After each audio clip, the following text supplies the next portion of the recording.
নির্বাচন কমিশনের পক্ষ থেকে সরকারকে জানানো হয়েছে যে আওয়ামী লীগের নির্বাচনে অংশগ্রহণ বিষয়ে অনেক বিষয়ে সিদ্ধান্ত নেওয়া সম্ভব হচ্ছে না। কেন হচ্ছে না? নির্বাচন কমিশন যে সংস্কার কমিশন আছে নির্বাচন বিষয়ক, তারা ডক্টর বদিউল আলম মজুমদারের নেতৃত্বে কমিটি মতামত দিয়েছে যে আওয়ামী লীগের যে সকল নেতার ব্যাপারে আইসিটিতে মামলা রুজু হবে, যাদের চার্জশিট হয়ে যাবে, তাদেরকে নির্বাচনে অংশগ্রহণ করতে যেন দেয়া না হয়। আওয়ামী লীগের যে সকল নেতা পলাতক ফেরারি জীবনযাপন করতেছে, তাদেরকে নির্বাচনে অংশগ্রহণ করতে দেওয়া হবে না।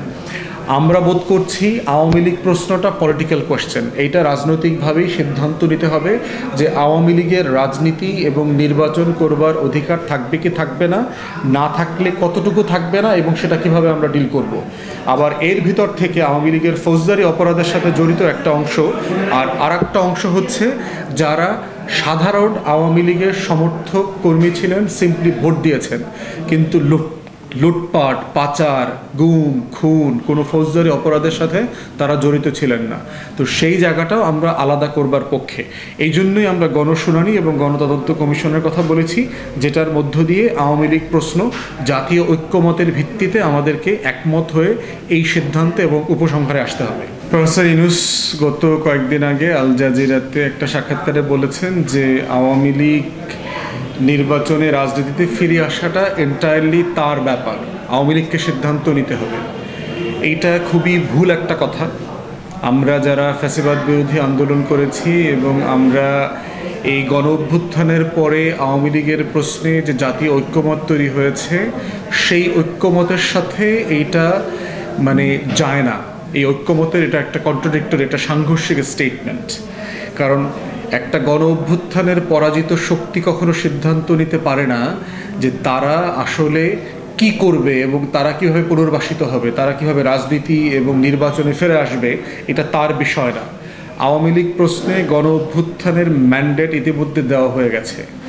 যারা গত 16, 17, 18 বছর দিল্লির রাজত্ব কায়েম করেছে বাংলাদেশে, ভোট ছাড়া, গণতন্ত্র ছাড়া, নির্বাচন ছাড়া, এই দেশে যাচ্ছে তাই শাসনের যেই যাত্রাত পালা তৈরি করেছিল, তাদের বাংলাদেশে রাজনীতিতে জনমত ছাড়া নির্বাচনে অংশগ্রহণ করবার কোনো এখতিয়ার থাকতে পারে না।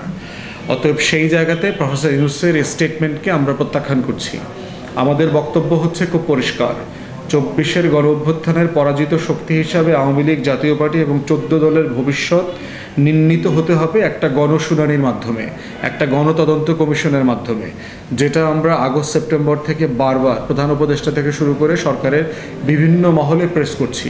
অতএব সেই বাস্তবতায় আমাদের বক্তব্য হচ্ছে যে এই গণশুনানির মধ্য দিয়ে বাংলাদেশের নাগরিকদের নিবন্ধিত মতামতের উপরে ভিত্তি করে সিদ্ধান্ত নিতে হবে যে তারা রাজনীতিতে থাকতে পারবে কি পারবে না, তারা নির্বাচন করতে পারবে কি পারবে না, এবং সেইটা লাইভ সম্প্রচার করতে হবে বিটিভিতে।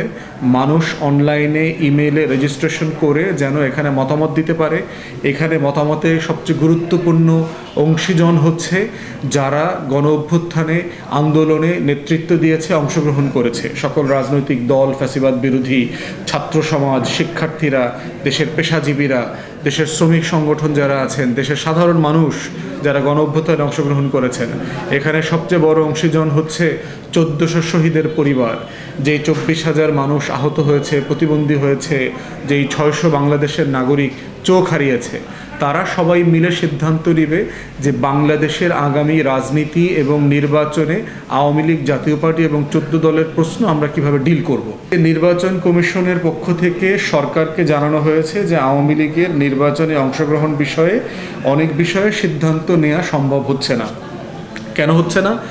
নির্বাচন কমিশন যে সংস্কার কমিশন আছে নির্বাচন বিষয়ক, তারা ডক্টর বদিউল আলম মজুমদারের নেতৃত্বে কমিটি মতামত দিয়েছে যে আওয়ামী লীগের যে সকল নেতার ব্যাপারে আইসিটিতে মামলা রুজু হবে, যাদের চার্জশিট হয়ে যাবে, তাদেরকে নির্বাচনে অংশগ্রহণ করতে যেন দেয়া না হয়। আওয়ামী লীগের যে সকল নেতা পলাতক ফেরারি জীবনযাপন করতেছে, তাদেরকে নির্বাচনে অংশগ্রহণ করতে দেওয়া হবে না।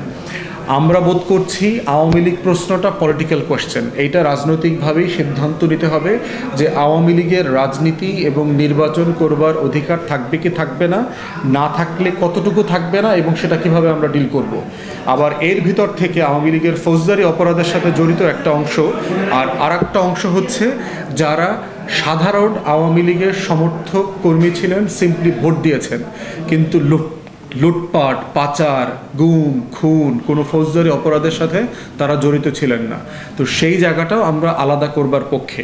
এই জন্যই আমরা গণশুনানি এবং গণতদন্ত কমিশনের কথা বলেছি, যেটার মধ্য দিয়ে আওয়ামী লীগ প্রশ্ন জাতীয় ঐক্যমতের ভিত্তিতে আমাদেরকে একমত হয়ে এই সিদ্ধান্তে এবং উপসংহারে আসতে হবে।